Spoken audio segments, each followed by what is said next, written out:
Jai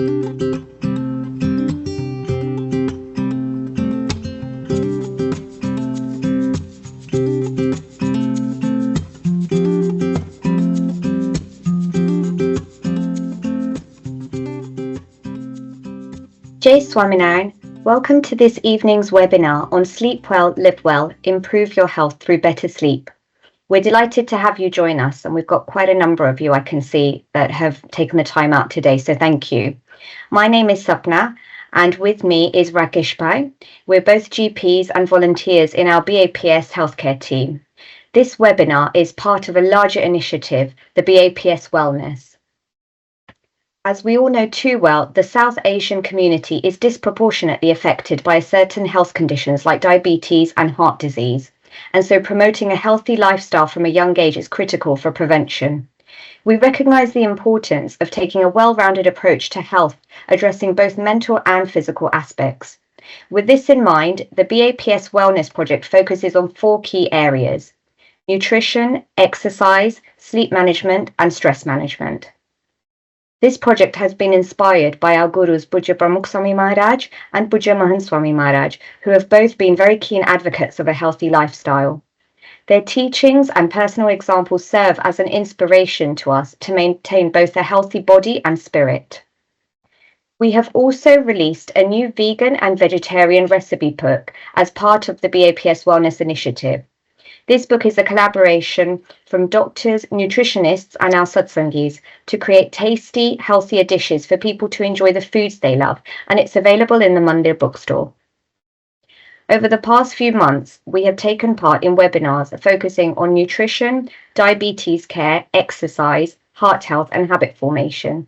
Today, we'll focus on sleep, which is another fundamental pillar for achieving our health goals. And this webinar has actually been scheduled for this month in conjunction with World Sleep Day, which was on March the 14th. And this highlights the importance of sleep. We're fortunate to have 2 very experienced speakers with us today who'll be sharing their insights and answering your questions. So we have Dr. Harikrishna Patel, who's a psychiatrist working in the NHS in Hampshire, and Janki Patel, who's a clinical associate in psychology working for the West London NHS Mental Health Autism team and also in an insomnia clinic. They both also volunteer in the BAPS healthcare team. I'll now hand over to Janki Ben to start us off by explaining the essentials of why sleep is so important. And please do feel free to type your questions in the chat throughout the webinar, and we'll try and get to as many as we can. Thank you. Thanks, Sapna Ben. Welcome, everyone. We're going to be covering 3 main things today. Why is sleep important? What sleep actually is? And the basic sleep techniques. So, sleep is something that we all experience. But for some of us, we may be having trouble with it. So before we begin, I'd like to invite you to reflect and think about your own sleep. What is it that keeps you from getting a good night's sleep? Keep that in mind as we go through the discussion today and take what you need from this presentation. The importance of sleep. Good nutrition is important for better sleep. Eating the right foods produces sleep hormones, which help us to relax. A balanced diet allows for energy to remain steady throughout the day, making it easier for us to feel tired at night. Avoiding things like sugar and caffeine, especially when it's close to bedtime, helps us to prevent sleep disruptions. Similarly, avoiding eating before sleeping allows for your food to digest, making you feel a bit more comfortable and relaxed when it's time to sleep.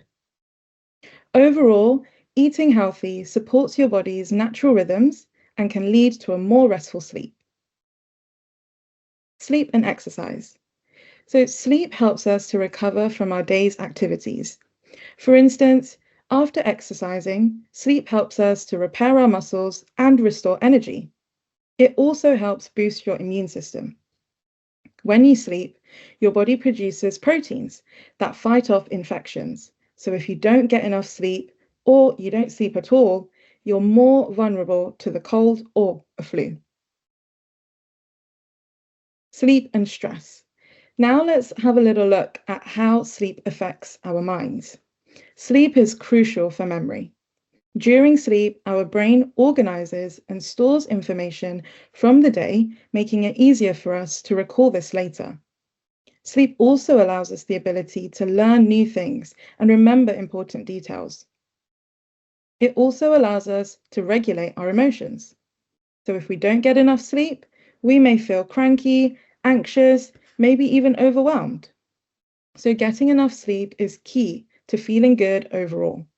It helps us focus better, be more productive, and keep our emotions balanced. Let's have a look at some statistics. Studies show that about 1 in 3 adults don't actually get enough sleep, which can lead to some serious long-term health problems. So this actually shows how important sleep is. So for your average adult, you need between 7 to 9 hours of sleep. And for children, the recommended amount is 8 to 10 hours of sleep. So remember, sleep is for everyone, no matter your age. And sleep isn't just a nice thing to have, it's actually essential for our health. Why manage your sleep? Good sleep also keeps your energy levels up. When you don't get enough sleep, you may start feeling tired, sluggish, maybe even less motivated to be active during the day. And this can have a direct impact on everything, from your mood to your ability to even think clearly. And over time, not sleeping enough can lead to some serious health issues and can impact your whole health, including things like diabetes, heart health, and high stress as well. So we can also see that sleep can disrupt if you don't get enough sleep, it can disrupt your metabolism, making it harder to maintain a healthy weight. So what is sleep? Sleep is a journey through different stages. You start in light sleep, drifting easily, then move deeper through sleep to a more active phase where your brain creates dreams. You cycle through these stages, each cycle lasting roughly 90 minutes. But why are these sleep stages so important? Deep sleep is vital for tissue repair, muscle and bone building, and immune system strengthening. You might wonder, well, if my body's going to do all of this anyway, why can't I just sleep for 4 hours? The need for about 8 hours allows for your body to go through all of these necessary sleep stages and complete vital processes, allowing you to feel more rested the next day. Now let's talk about the sleep-wake cycle. This is our body's internal clock. It tells you when to sleep and when to wake up. It's influenced by things in our environment, like temperature and light. For example,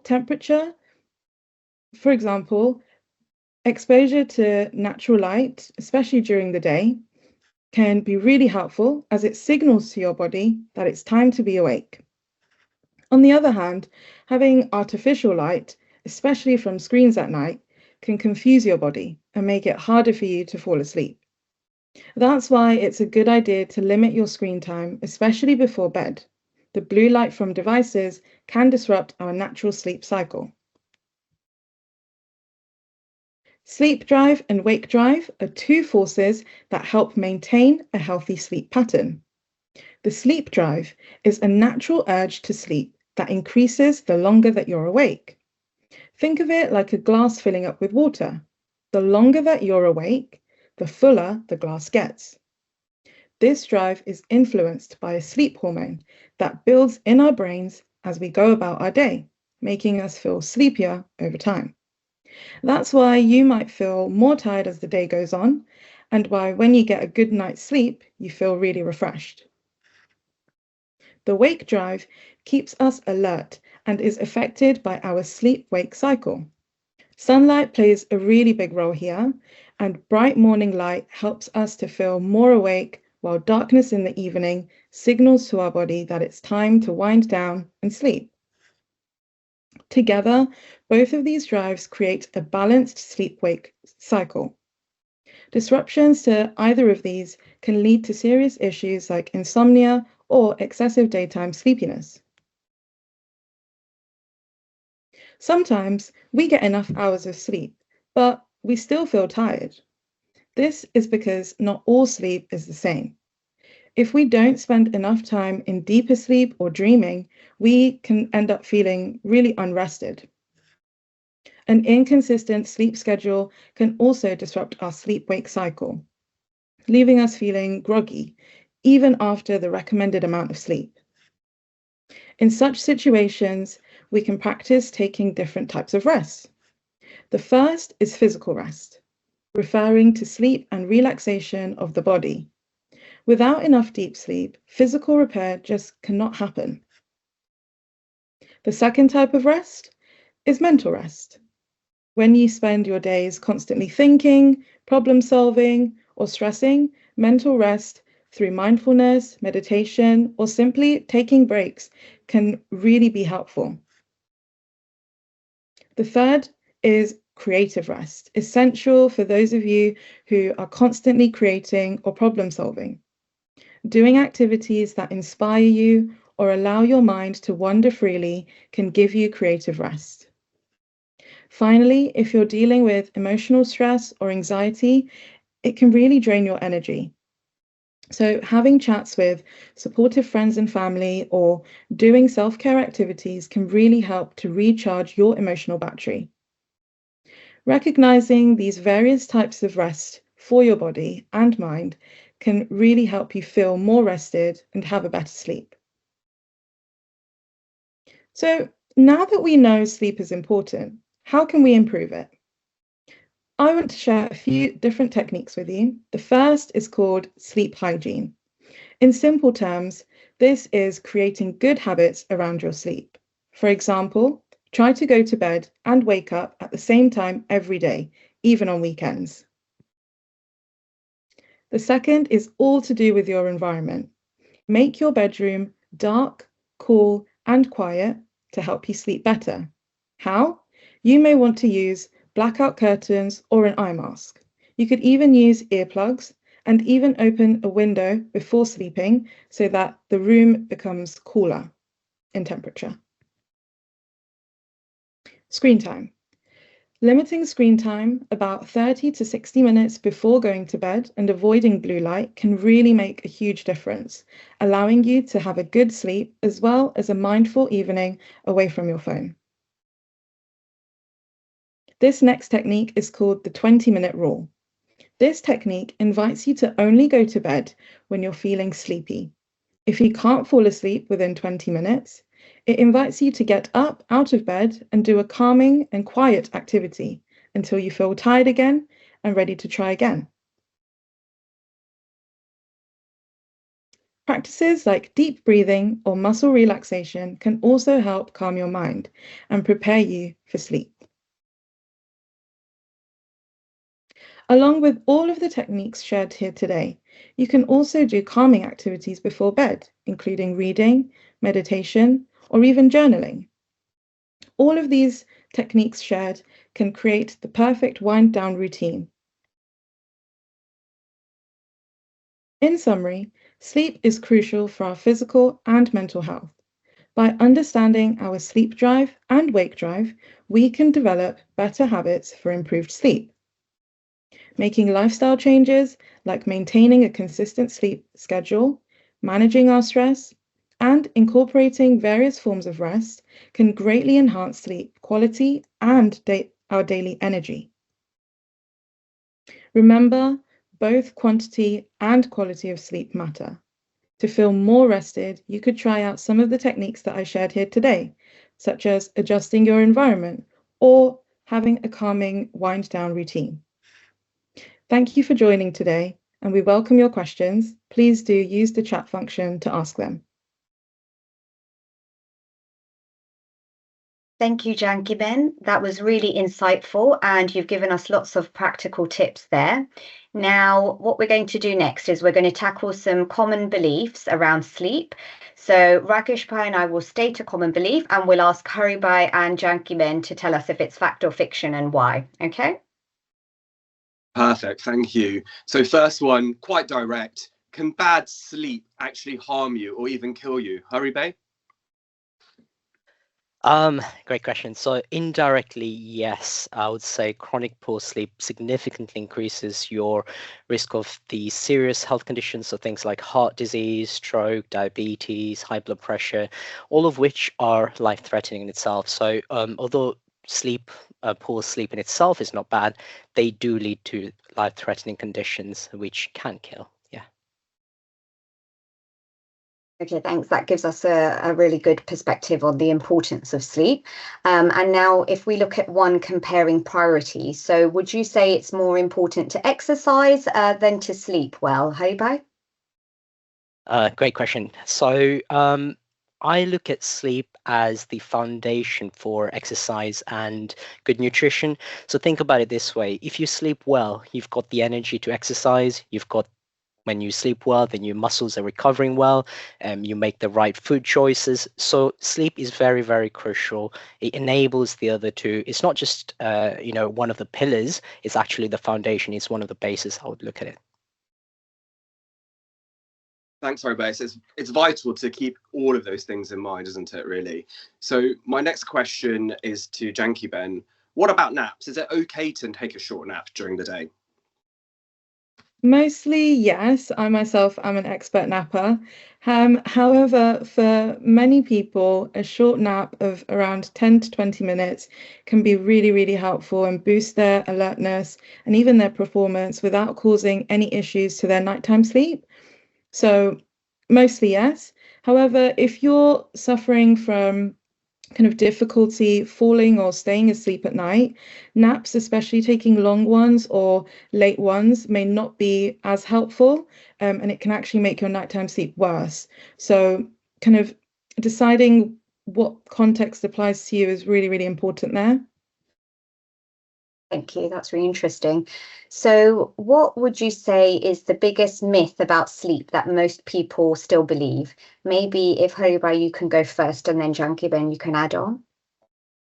Yeah, that's a great one. So, from my perspective, I would say one of the biggest myths is that people think they get used to functioning well on sort of 4 to 5 hours sleep or less sleep than what we've kind of spoken about, 7 to 9 hours. And that's a myth because you feel like your body's going to function, but actually there is some sort of negative effects to it. And in the long run, it has a more accumulating negative effect. So that's one of the biggest myths. Yeah, I was going to say I definitely agree. Another big one is probably the idea that sleep is passive and that your brain switches off. Understanding that it's actually always active is a really vital process as well. And I think it changes how we prioritize it. That's really important. Thank you, guys. So my questions to Haribai. Obviously, some people have really busy weeks and they may be sort of not getting as much sleep as they want. Can you really catch up on sleep on weekends? I would say that's mainly a myth. So whilst extra sleep can reduce that sleepiness feeling on more a temporary basis, it doesn't erase that debt that you've kind of built on over the week. So it will have an impact on things like concentration, your mood, your metabolism, as we've heard. So consistency really is very, very important over here. Okay, thank you. And I know that you've mentioned kind of 7 to 9 hours, both of you. But I get some patients, some elderly patients who say that they only manage to sleep a few hours and they feel it's okay for them. So would you say that adults need less sleep as they age? Maybe Janki Ben, if you could answer that. That's mostly a myth. The recommended amount is around 7 to 9 hours for adults, and this doesn't actually decrease over time for most older adults. So your sleep pattern might change, so you may become a lighter sleeper, or you may kind of have more fragmented sleep, meaning that you may wake up in the middle of the night and then go to sleep again. But sleep is for everyone, as I said, and all ages need sleep, and we should try and prioritize it by creating a personalized sleep routine as well. Great, thank you. My next question is for Haribai. Does your brain actually shut down when you sleep? definitely false. As kind of we've touched upon, the brain is very, very active during sleep. It's doing lots of things. So it's storing memories, it's trying to get rid of waste, it's trying to process emotions. Different areas of the brain are active at different stages of your sleep, but it's definitely not shut down. In fact, in some stages of sleep, your brain is more active than when you're awake. So it's definitely not shut down. Okay, so that's kind of bringing home the importance of sleep and development. So my next question is, can people manage on 4 to 5 hours of sleep? Are there any detrimental effects? Is that okay? This is mainly a myth, I would say, but true short sleepers genetically do exist. They're very, very rare, very few. Most people, even if they're sleeping 4 to 5 hours, are chronically sleep deprived, and that will have some sort of an impact on your body. So be it kind of affecting your memory, your cognitive effects. We do know now from recent studies that chronic sleep deprivation can increase your risk of dementia in the older ages. So someone's put up on the chat, can sleep problems increase the risk of dementia? Yes, we now know that actually that is the case, that can happen. So yes. Thanks. It's vitally important then, isn't it, what sleep can do to your physical health as well. So a slightly different angle and a question for Janki Ben. Can you make up for one bad night's sleep with a nap? So a nap can certainly help you if you feel less tired. It improves your alertness, but that's only temporarily after a bad night's sleep. So it doesn't fully replace the missed sleep cycles, especially that dream and deep sleep stage of sleep where your body is kind of going through full recovery. It's kind of a coping strategy if you do nap, but it's not a full kind of true replacement for a full night's sleep. Perfect. So thank you for both for tackling those myths heads on. I think we're going to move on to a bit of sort of question and answer session with some practical questions on how we can improve our sleep. And we're keeping a close eye on the questions being posted in the chat as well. So please do keep them coming. Okay, so let's start off with the basics, Janki Ben. So what does a good practical bedtime routine look like? Can you reintroduce that 3-2-1 concept, please? Yes, definitely. So a good routine is all about kind of signaling to your body and mind that it's time to wind down now, it's time to go to bed. It should be really relaxing, and we should try and keep it consistent. So an hour before bed, you might choose to dim the lights, you may stop working, and maybe putting away all of your stimulating devices as well. Activities that you could do instead are reading a physical book, maybe gentle stretching, and anything else that you find like calming. It could be like taking a bath or any other self-care activities. You asked about the 3-2-1 rule. This can be kind of incorporated and be part of this. So aim to stop eating heavy foods before 3 hours before bed. Then you can try and limit large drinks 2 hours before bed, and then stop all screens 1 hour before bed. And this will really help kickstart your wind down routine and your relaxation. Perfect. That's a really good practical step. And then just to add to that, Janki Ben, in terms of the environment itself and where you go to bed, what makes for the ultimate sleep setup? So I think the ultimate sleep setup includes kind of 3 key principles. The first is cool. So you're aiming for around 16 to 18 degrees temperature in your room so that your core body temperature can drop. And then the second is dark. So making sure that you're blocking out that light. You could use blackout curtains, maybe an eye mask, making sure that there is just no light so it can't interfere with your sleep. The last is quiet. So you could use earplugs. Maybe you want to use a white noise machine as well. If you don't have a white noise machine, you can always try and find white noise videos on YouTube. All of these will kind of mask the disruptive sounds in your environment. Beyond that, I would probably recommend having a comfortable mattress and breathable bedding as well. All of this can kind of invite a space for resting and for sleeping. Thank you. That's really helpful. Now, just touching on that, you mentioned the white noise, and I can see there's some different questions in the chat about physical health. There's one about tinnitus and chronic pain, and there are a couple of others about chronic pain. Just to mention, for tinnitus, white noise can actually be helpful in masking the tinnitus noise to help you sleep. But in terms of the other questions that have come through, some people are having chronic pain, some people are having nerve pain, some people are having some kind of racing thoughts due to anxiety. So Haribhai, are there any specific illnesses directly related to poor sleep? Please, could you expand on this for us? Yes, so let's talk a bit about chronic poor sleep. So chronic poor sleep is not just a one-off here or there. You know, this is sort of something that's happening for many days, many weeks. So the word insomnia, to explain insomnia, this is difficulty with sleep in the basics language. But in terms of clinicians, we look at it, what's causing it. So going to sleep can be a problem, staying asleep can be a problem, or you wake up too early, so that can be a problem as well. So chronic sleep, we know, is linked to certain conditions, developing them, but also making them kind of worse. So things like depression, anxiety, chronic sleep will make those worse, or it can actually cause them as well.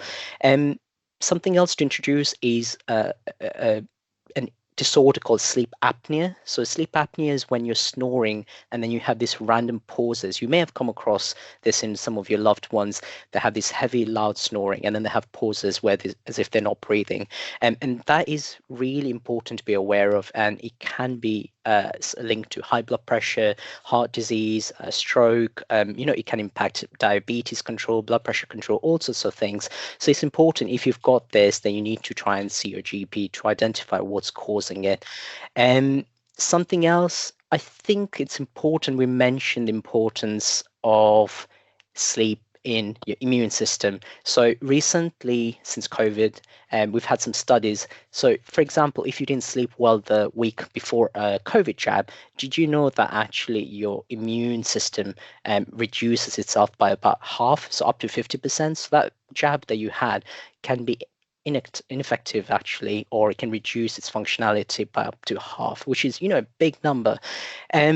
Something else to mention, I think, is some people, especially in the elderly, they might wake up at night to use the bathroom. We call it nocturia.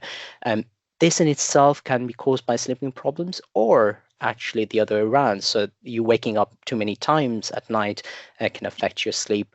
Again, this is something that is medical. We need to get to the bottom of it. It could be because of diabetes, but it could be also because of prostate problems and lots of other things. So you need to try and see your GP to get to the bottom of it. So any of the sleeping problems, if it's a chronic thing you have experiencing for long and you're not sure what's causing it, please do see your GP about it. Thanks, Haribhai. I think that's really, really important, isn't it? That actually with sleep, it's extremely holistic. Lots of things contributed to, and actually having good sleep can impact your health in different ways, and having bad sleep can impact your health in many ways. So there are other conditions such as you mentioned, having to frequently pass urine at night time, chronic pain, having episodes of apnea or stopping breathing at night time, which can all impact your sleep. And actually for any of those, it's really, really worthwhile having a conversation with your GP to make sure there's no underlying sort of medical disorder contributing to those problems. I want to move on to a little bit to about foods, because we hear lots about certain foods before bedtime might promote sleep and other foods may be detrimental to your sleep. Are there any specific foods, Haribhai, that you think might be promoting good sleep, and any ones to avoid before bed? Yeah, I would say there isn't any magic food, but making sure that you've got complex carbohydrates, so whole grains in your meal, and protein, very, very important, making sure that protein is an important part of your evening meal. Some studies have mentioned that food products that contain tryptophan, so tryptophan is one of the hormones, and we're talking about foods like milk products, nuts, Banana's a good one. Pumpkin seeds. So these are some of the foods, but again, the tryptophan content really varies from one food to the other, and it's difficult sometimes to quantify how much to take. But I think the most important thing to mention here is avoid very heavy, fatty, spicy, sugary foods, especially right before bed, and keeping an eye out for that 3-hour period. So trying to avoid eating or having big drinks 3 hours before bed. Yeah. Thank you. Just leading on from that in terms of diet, there's a question here about caffeine. So I need lots of caffeine to stay awake during the day. How can I stay more alert during the day, and how much coffee is too much? And I suppose we'd want to know, in terms of coffee and chai, when should we be stopping that in the day so it won't be affecting our sleep later on? Haribhai, if you could perhaps touch on that. Yeah, coffee, caffeine, important part of a lot of us. So caffeine blocks an important sleep receptor in our brain. This basically what it does is then prevents you from going to sleep. Caffeine is also a product, it's containing coffee, chai. You can have energy drinks, and people have those. So caffeine's content in, in lots of products. Just be mindful of that. What does it do? It stays in your body for very long periods. It can be in your body for 6+ hours. So that afternoon chai you have in the evening, 4 o'clock or 5 o'clock, whatever, it's actually lingering around in your system. It will affect your sleep quality, even if you get to bed. Some people have chai and go to bed, but it will affect the quality of your sleep, I promise you. So try and avoid chai, coffee, any caffeinated products after 2 to 3 o'clock in the afternoon. But some of you might be very sensitive. You may need to stop drinking coffee like at lunchtime, noon. So just take it how your body takes, but ideally nothing after 2 or 3 o'clock in the afternoon. Perfect. Thank you very much. I think it's vital to understand that it's not just coffee, it's tea as well, which contains caffeine. I'm just having a quick look at some of the questions on the chat here, and we will come to them. There's one here about trouble staying awake and constantly feeling drowsy. And that's after having 7 to 9 hours of bedtime sleep. And that's one that's vitally important, actually, to speak to your GP, because that could be masking a problem, such as Haribhai mentioned, such as sleep apnea as well. I wanted to talk a little bit about positions and pillows and stuff. So if I could bring Janki Ben in here, there's a couple of questions. One is, what's the best position to sleep? And is there any particular type of pillow that is good for sleep? That's really great. I'm wondering if maybe Haribhai might know more, but like I said, I think your environment is really, really important. So finding some sort of bedding or pillow that is really comfortable for you is really important. I think also ensuring that it's kind of breathable and you feel comfortable when you're falling asleep on that kind of bedding and on that bed. All of this kind of links to your environment, but yeah, I wonder if Haribhai, you might have kind of more specific recommendations. There isn't a one fit all kind of suggestion over here. I would say if you are one of those who is needing a lot of pillows to try and go to sleep, then that's something you probably need to speak to your GP about, because there are certain conditions, heart conditions, which may mean that you need to prop yourself a bit higher to stop yourself from being breathless. So again, there's no fit for it all. I think try out a number of pillows and see what helps you. Sleeping position, it really varies again. If you're obese, you may prefer to sleep on your side sometimes. Some people prefer to sleep on their back. It doesn't matter, but make sure that you are able to breathe well. Make sure that it works for you. Yeah, I don't think there is a fit for all. Everyone's different.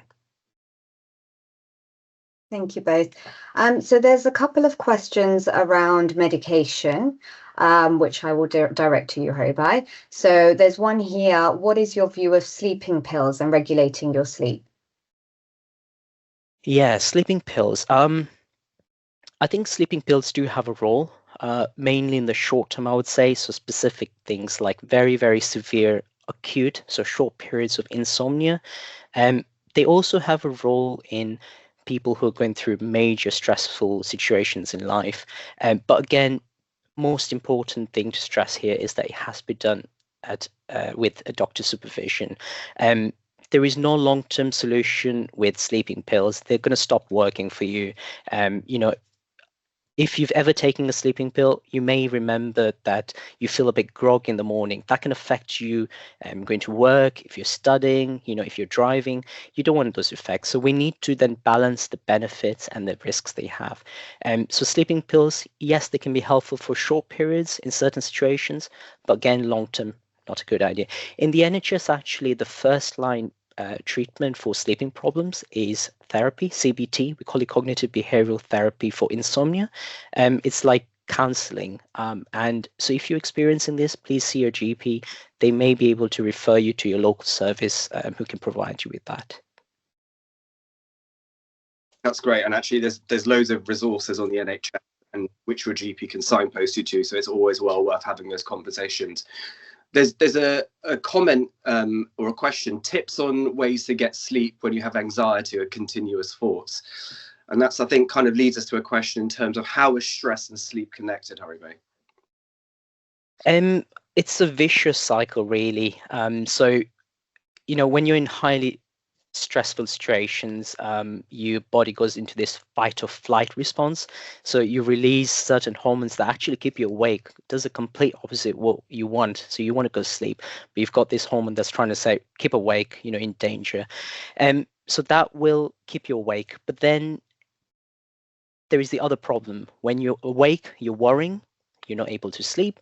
The next day, you've not slept well, so you've got more worries. So it's a vicious cycle. You go into this kind of situation where you're not able to get out of. You might have come across children who are cranky, and you might say they've not had a good night's sleep or they've not slept well. How comes it stops with children? Why does it not translate to adults? It's the same situation. If you're not slept well, you're more emotionally reactive, you're a bit more cranky, you're not well. So I would say they're very linked. Thank you. I am going to bring you back to medications and alternatives again, Haribai. There was a question about melatonin.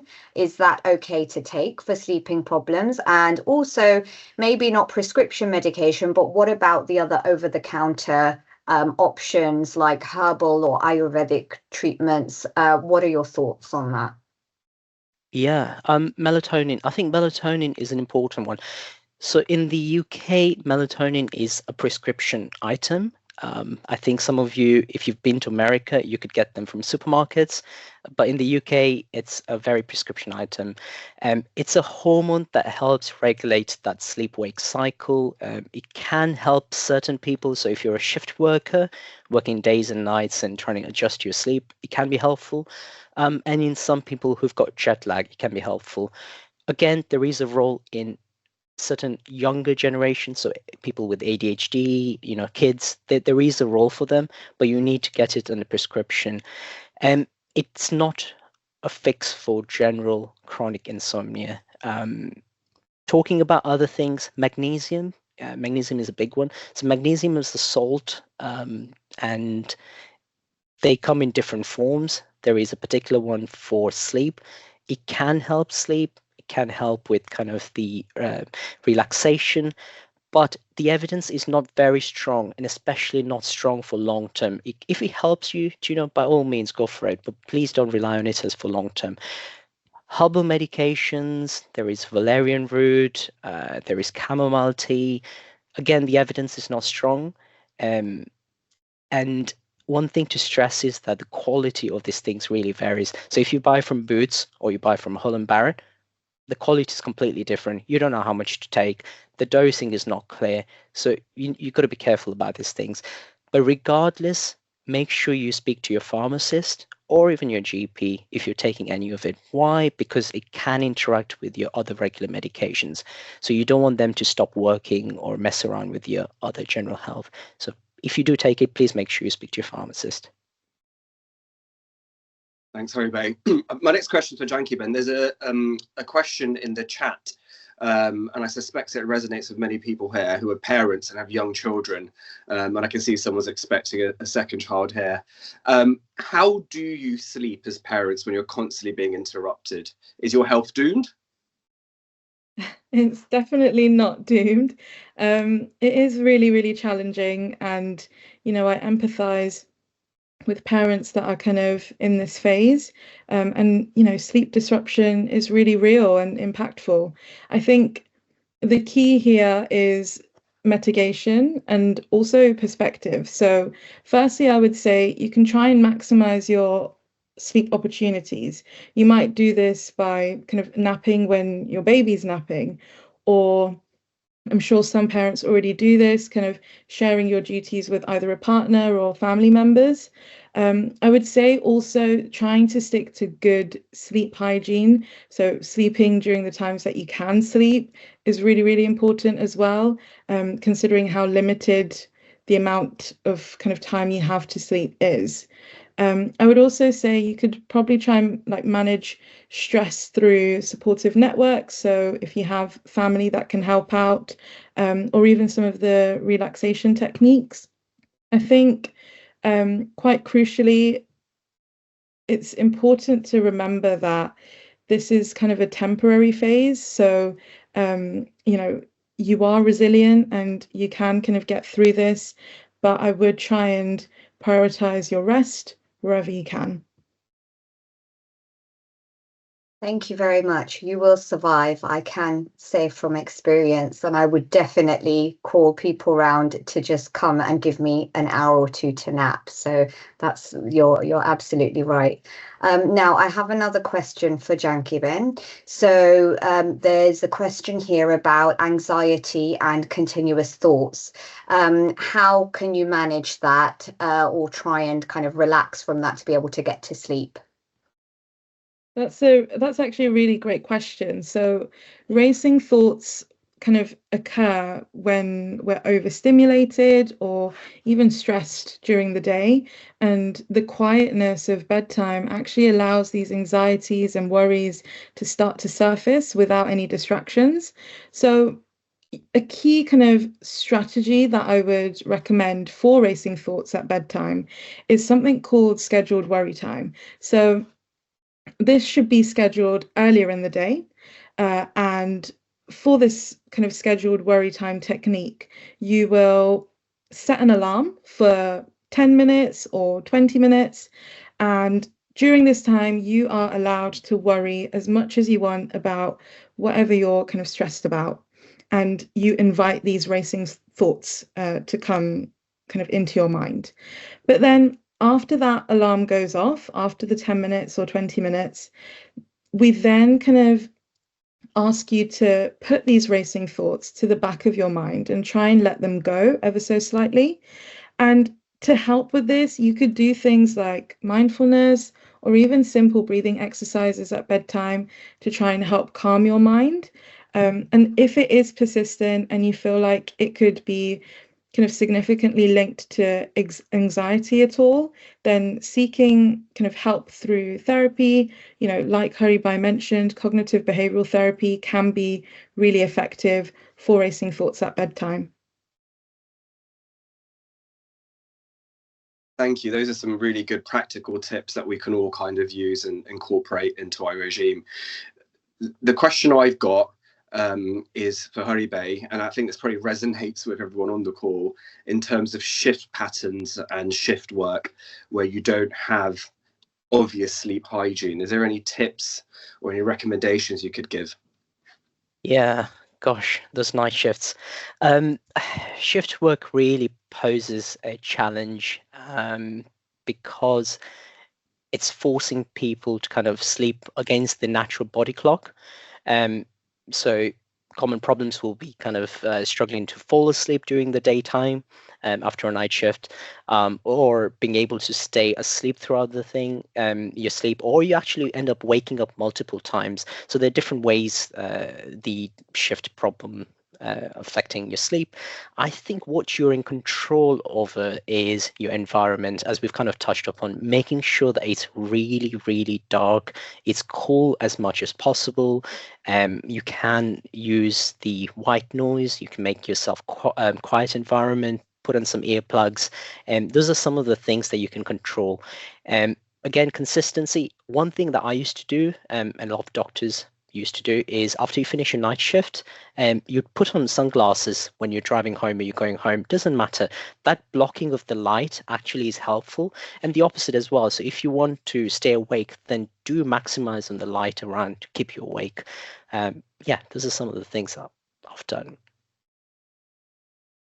Thank you, Hobite. That is quite interesting. Now I've got another question about seasons. So I find that my sleep is very different between summer and winter. Is there a reason for this, and what can I do? Maybe Hobite, if you can address that. Yeah, so there is something called seasonal affective disorder, SAD. If anyone's come across it. So it's a disorder that affects your mood, and it's kind of linked to the seasons. So it often is linked to sleep as well. What happens is in a lot of people, they experience something called hypersomnia. So they sleep a lot. Despite sleeping a lot, they still feel tired, they feel groggy, they feel low in mood, their energy levels are low. This is more in autumn, winter, when there's not enough light outside, when it's really, really dark. Some may experience the other issue, so full insomnia, really struggling to get to bed, or staying awake, staying asleep. A key strategy, we've already talked about it, is that light box. It might be helpful to some people, having some artificial light introduced. And again, this is mainly in the mornings, so getting that light source into your body, a bit of natural light into your body. We haven't touched upon exercise, but if anyone does yoga, a good exercise for that is Surya Namaskar. And if you can, do it outside, because you're getting the exercise, but you're also getting a natural light into your body, which is really, really important, because it teaches your body that it's daytime, you need to stay awake. So that's some of the things. But if you are experiencing seasonal affective disorder and it's really bothering you, please do see your GP, because it's not just, it doesn't stop there. There might be other things going on and you might need more help. We might need to look into your mood and how that's affecting you and things like that. So please do see your GP about it if you're experiencing it. Thank you, Haribe. I'm just having a quick look at the chat. There's lots of questions here which are related to physical health, such as acidity and sleep apnea, anxiety, sort of night jerks at night time as well. And I think it's really vital that using all of the tips and tricks that we've given this evening will be beneficial. But if you do have any of these medical concerns, then I do think it's really worthwhile speaking to your GP. There's also a mention about some gummies which you may be able to purchase containing melatonin. So again, I think it's really important, and Haribe touched on this, actually knowing what's in the medicine or the herbal remedy you're having to make sure it's not medicated, to make sure it's safe. And again, having a conversation with your GP or reading the ingredients will be really beneficial in terms of that as well. The next question I have is in terms of tracking apps and devices. There's lots of sort of Fitbits and other devices which you can use, which might gauge your sleep quality or the amount of sleep they use. Are these accurate or even useful, Haribe? Yeah, the usefulness really varies. So I've got one of them as well, the Garmin watch. It kind of keeps an eye on my sleep. I would say it's helpful when it's looking at your bedtime, when you're waking up, what's the total number of hours you manage to get.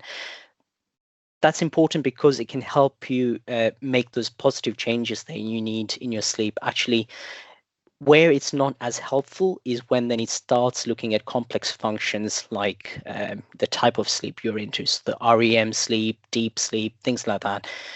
It's not really accurate, so you need to be mindful about that. The other issue is it can get you into a stage where you become too focused on the numbers and then you start becoming anxious before bed. That's going to affect your ability to go to sleep. Don't look at the numbers, look at how you feel. So getting to your point, is it effective? Maybe to look at the number of hours you're getting, looking at what time you're getting to bed, looking at what time you wake up, but don't obsess over the numbers. Thank you. So there's a question here, maybe Janki Ben, if you're able to answer this one. I usually listen to something like a podcast or audiobook for about 40 minutes to fall asleep. Is it bad to do that? I think if it kind of helps you in the evening, then I think it is okay to do that. And I think, you know how we said one of the kind of key 3 principles was quiet. If that kind of makes you feel like you're winding down and things are slowing down a little bit, helps you relax, then I think, listening to a podcast for 40 minutes is quite good, because you're going to be away from your screen, right? If you're listening to something, you're just listening, you're not watching.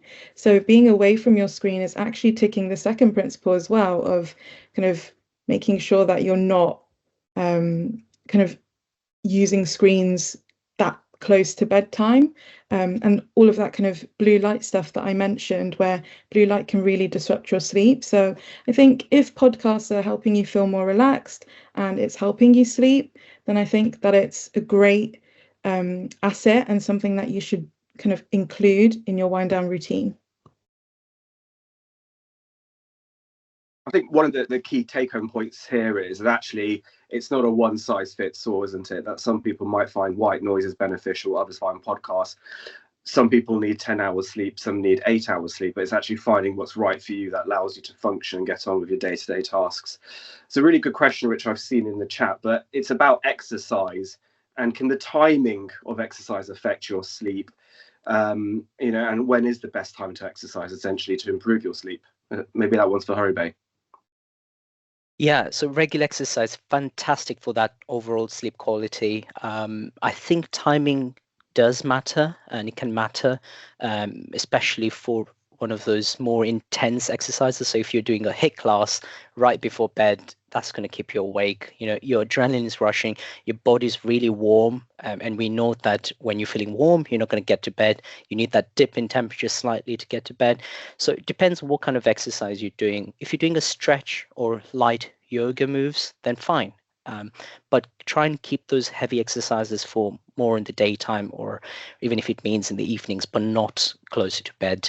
Again, we've spoken about the Surya Namaskar. If you're doing those kind of exercise in the morning, you've got that natural light coming into your body, but you're also doing the physical exercise. So think about it, what works for you, but avoid heavy, intense exercises right before bed. Okay, thank you. We are just about out of time now, so we're going to wrap it up. And there have been some really great questions and really great answers from our expert speakers. So thank you all for your engagement and your participation. Now, Haribai and Janki Ben, if you could leave us with some final thoughts to consider, please. Yeah. My final thought is to really view sleep as the active health maintenance. So it impacts you in every system in your body and mind. As a psychiatrist, I would say I've not come across a single mental illness that's not linked to sleep, which is a big say. So don't underestimate the power of sleep. And if you're experiencing sleep problems consistently, then make sure that you go and see your GP, try and get to the bottom of what's causing it. Yeah. I think my take-home kind of points would be to be patient and kind to yourself. We've had a lot of questions from parents about struggling with their sleep with young ones, as well as some that have had racing thoughts. So I think, be compassionate to yourself, show yourself the same compassion that you might show someone else in your situation. I think also improving your sleep can take some time. It takes consistent effort with small changes. So it's more about progress and not perfection. Focusing on creating calming routines and a sleep-friendly environment is all kind of what's going to improve your sleep. So yeah, be curious, try different things, and find out what works best for you.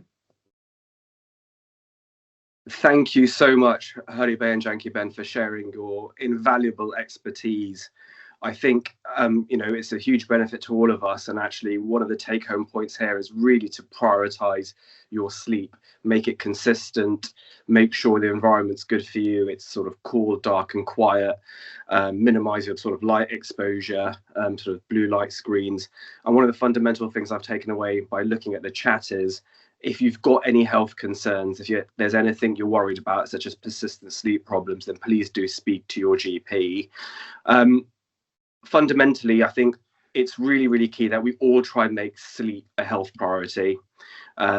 All of these recordings are available on YouTube, so please do go look at them at your inconvenience on the BAPS UK and Europe channels. Our next one will be on diagnosis of ADHD in adults, and that will be previewing on the 28th of April. So please do join us for the next webinar, which I suspect will be fascinating as well. So thank you very much for our speakers and for everyone for joining, and Jay Summerline. Thank you, Jason. Thank you, Jessamine.